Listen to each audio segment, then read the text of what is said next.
আমরা সবাই অবগত কি ঘটেছে এবং আমরা সবাই এই ব্যাপারে সোচ্চার। আমরা কি করতে চাই, কি বলতে চাই, ওই চাওয়া পাওয়ার মাঝখান থেকে আজকে আবেগের বহিঃপ্রকাশ।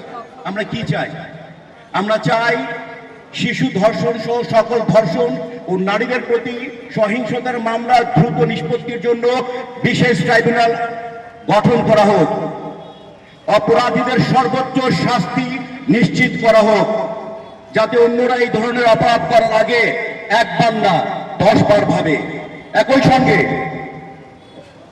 প্রমাণ সংগ্রহ তদন্ত প্রক্রিয়াকে আরো শক্তিশালী করতে হবে, যাতে অপরাধীরা কোনোভাবে রেহাই না পায়।